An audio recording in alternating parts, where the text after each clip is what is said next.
Okay, welcome.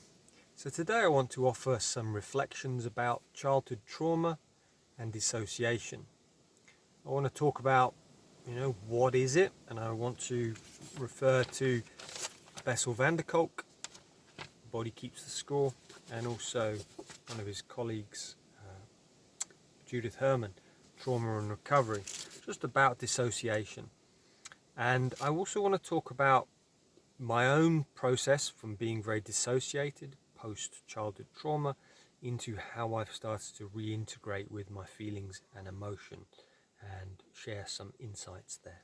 So enjoy.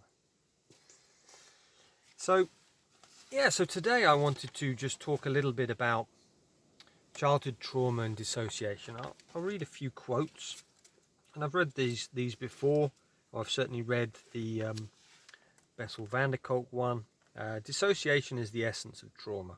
The overwhelming experience is split off and fragmented so that the emotions, sounds, images, thoughts, and physical sensations related to the trauma take on a life of their own.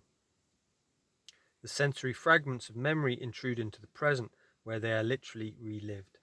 As long as the trauma is not resolved, the stress hormones that the body secretes to protect itself keep circulating, and the defensive movements and emotional responses keep getting replayed. So I notice this in the work that I do with trauma survivors, ex-boarders, is this idea that we get triggered very easily. Someone might say something. One of the things for me in my line of work is it's being criticized. If someone says, you've done this, especially in relationship, this can really, really hurt. So it's like the dissociation is being re-triggered. And then I wanted to talk a little bit about Judith Herman and her work. And she says, the psychological distress symptoms of traumatized people simultaneously call attention to the existence of an unspeakable secret and deflect attention from it. So we have, we can't talk about it, and we dissociate. And then also we keep reflecting about what's happened. So I often hear that with clients is they keep replaying the bad memories. She goes on to say, this is most apparent in the way traumatized people alternate between feeling numb and reliving the event. The dialectic of trauma gives rise to complicated, sometimes uncanny alterations of consciousness, which George Orwell, interestingly George Orwell was an ex-boarder, one of the committed truth-tellers of our century, called double think, which mental health professionals searching for a calm, precise language call dissociation.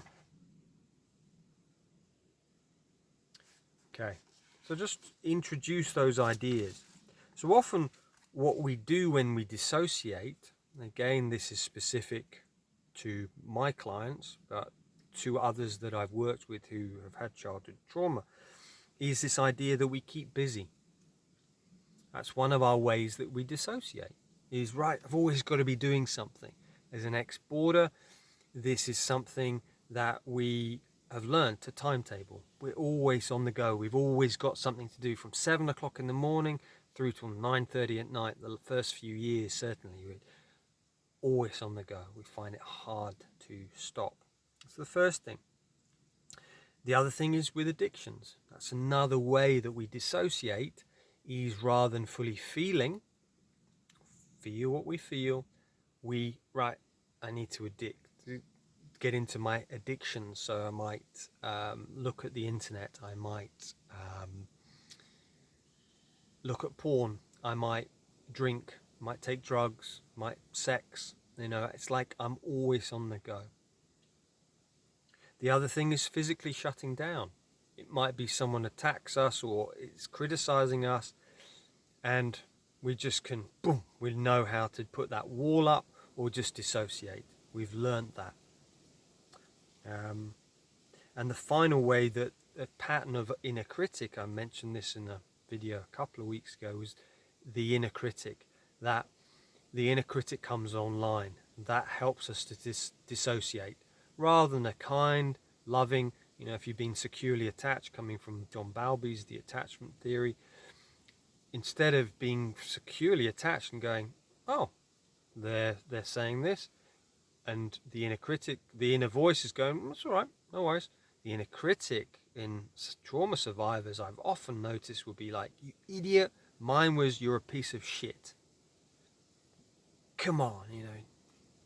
And I'd push that emotion down, you're a piece of shit, da da da. So these are the old patterns. The next step, so if you've begun this work for a little while, and you're still finding your dissociation is there, what might be happening is that you are still using that busy energy. You might be going from workshop to workshop. Some people call this a workshop junkie, is that you've got to get the next fix, the next fix, the next fix. And actually, part of our work in connecting to our emotions again is to start stopping, slowing down. If you notice our ancestors, you know, people like the Sand Bush people, it's said now that we descended from the Sand Bush people. It's now shown, scientific evidence, that everybody came from people living in Africa about 150,000 years ago. If you go and you study the Sand Bush people, as people like John Young have done, they find that, you know, they like to just sit, to talk, to have the fire. They, you know, they do their activity. He says when they meet each other, they'll just greet each other for 45 minutes. So this is really important for us. If you've begun the healing journey, you've felt like you're dissociated, you want to become more feeling, slow down.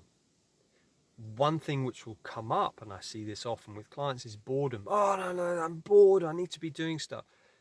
That is one of our old patterns, you know, because boredom, you know, if we were not busy, certainly when we were young at school, you'd get someone asking you to do something. Maybe that was you if you didn't go to boarding school, your parents, oh, you're lazy, or at school. Actually, we need to start slowing down. Breathe. How do we do that? You know, you could just come into the garden. You know, I'm barefoot, and you just sit. I'm going to do this every single morning now. Between 7 and 8, I will sit here in the garden, and I will just sit for 5-10 minutes.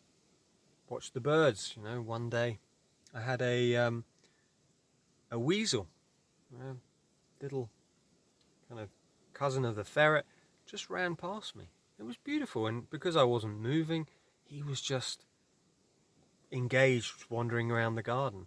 It was beautiful to see. Yesterday morning, coming out here, there was a kestrel, a bird of prey, in the garden, and it was just a couple of meters away from me. So that's part of our reassociating, coming back into our bodies, is feeling.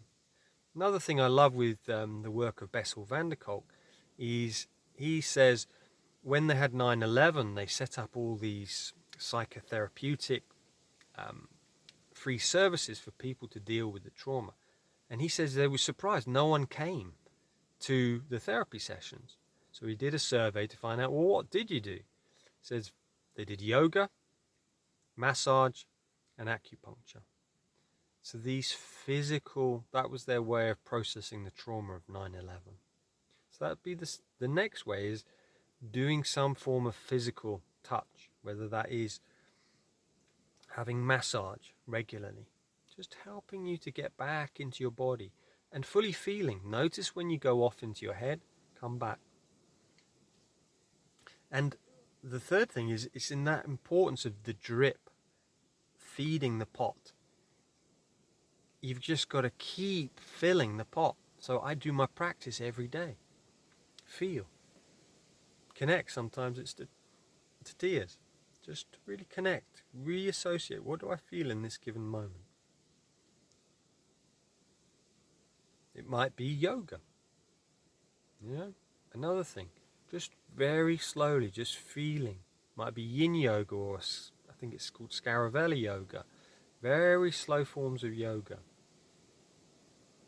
Really feeling the body. Again, as Bessel Van der Kolk spoke about on a course I was doing with him recently. It says about the window of tolerance. We've got to bring our mindfulness into the areas that are uncomfortable.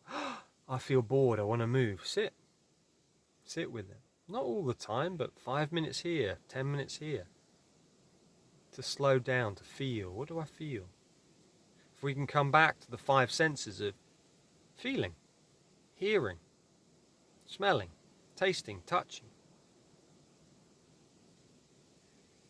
and be mindful with that. When your mind goes off, come back to this moment. And the final thing I'll share today is just about creativity. One of the big healings that happened for me in my transformation in my 20s, from being very dissociated to becoming more in connection with my emotions, was creativity. Often, if we've been in trauma, we have the inclination to go more into our left brains, our thinking minds, analyzing it. We dissociate.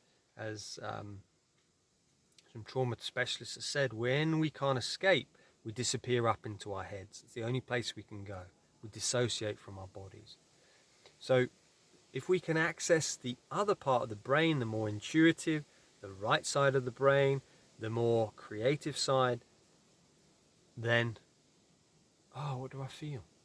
I feel some anger. Right, create, paint. I've got quite a few videos on my YouTube channel about me painting. It's part of healing. There's some quite old ones there, I have to say, from about 2008. And it's like, we need to paint, create, write poetry, be still, just dance. 5 rhythms. It's like, feel the body. How do I feel? Create. Exercise is great, but that's often unilateral.